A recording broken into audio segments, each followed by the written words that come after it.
What's going on, guys? Welcome back to the channel. Today I'm going to be showing you guys how to replace your front idler bearing on a Kubota SVL 75. You can see here, this one's kind of slightly shot. So we got the new one right here sitting on the floor. So I'm going to show you guys how you can replace it. So without further ado, let's jump into the video.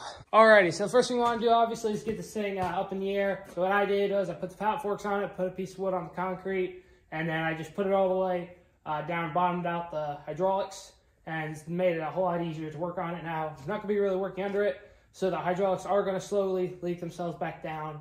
So if you want, when you guys do this, you can jack up the rear end and then jack up the front end a little bit. I just threw that on there because that was easier. So once you get it jacked up, next thing you want to do is grab your 17mm socket and pull this plate off here. Pull your plate off, and then that will give you access to your grease port. That runs the grease cylinder that pushes out on your front idler wheel to tighten up the track. So then what you're going to want to do is you're going to want to grab your 19mm socket and put that on here and pull this out. Now, as you can see, that let off all the pressure and it's pushing all the grease back out, just like so. Get all the way, all that grease out and loosen up your track a lot. So then, once that's off, then you just want to start pull the track off. So let's start working on that. Alrighty, so now we're going to grab ourselves 2 blocks of wood. These are 2 6x6 blocks of wood. I'm going to stick up underneath the track here. It's sitting on the ground. Now what we're going to do is I'm going to lower down the skid steer. Alrighty, now we got that loosened up. Now what we're going to do here, I've got a pry bar, stick it up under here, like so. Now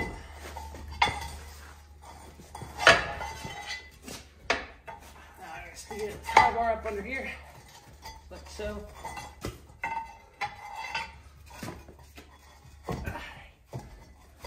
Put some more of that grease out. Alright, got it picked it up, off a little bit. Got her off the front end of the wheel now. Yeah, mostly. Let's see front off. Now that's off, you lift the skid loader back up. Now we got the skid steer lower back down. I pulled the 6x6 chunks out of the track. As you can see here, got it up off the front idler wheel. So now what I'm going to do is I'm going to take the same 6x6 blocks of wood. You want to take them and shove them underneath the back of it.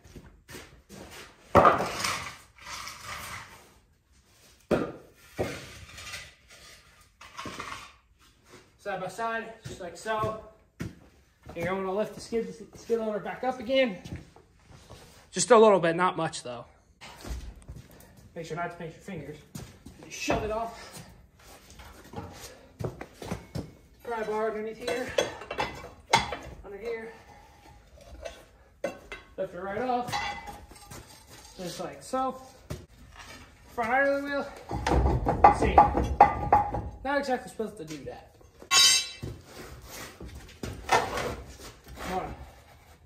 So you're just going to want to pull this out of, pull this whole thing out. Don't do that.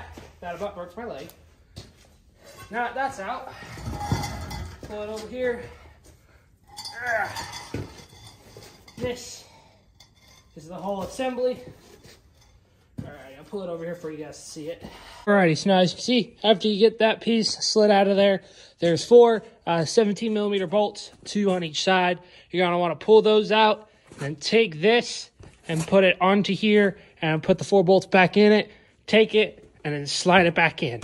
Oh, and I forgot to mention, these 2 bolts here and here closest to the master cylinder, you're going to need a small U-joint, some extensions, depending on the size impact you're using.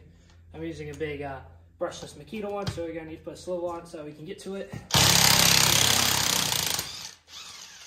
There we go, come right out. Do the same thing on this side.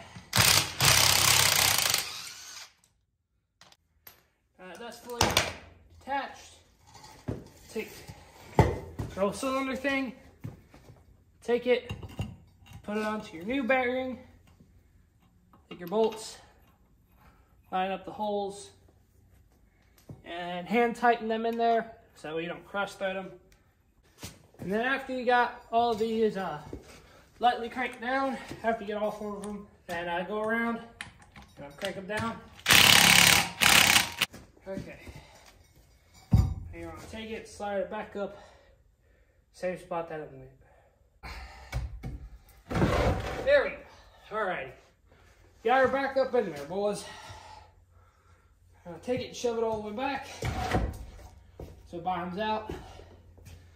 And then all you gotta do now is get the track back on and should be done. Alright, so after you get that all put back together, then to get the track back on, what you want to do is hop in the skid steer, fire it up, just tighten up the track so that way back there, the track is tight, and it'll make it a lot easier to get this front wheel track on the front wheel bearing. And just like that, get back on. That's simple. She's back on now. Now, all you really gotta do now is just tighten up the track. So, clean up the grease that came out of the foam here. Clean up all this stuff with a shop towel or rag or something.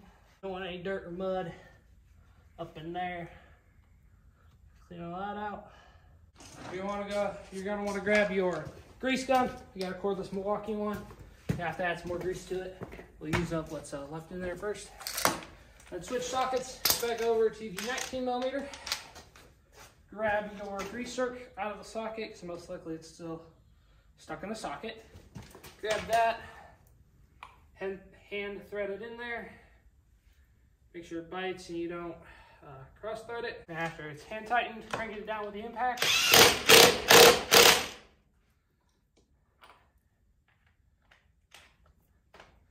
After that, get your grease gun and start filling her up. Once this track starts to get tight, you take a tape measure and measure from here to the bottom of these bottom idler wheels.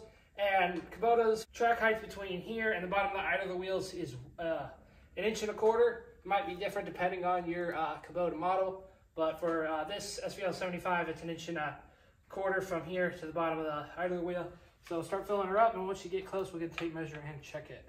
Alrighty, so we got it pretty close. So what you're gonna want to do is you want to take your tape measure, take it and measure from here to one of these 2 bottom idler wheels.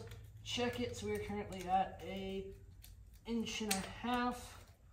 We need to get to 1.25 inches, and then we'll be good.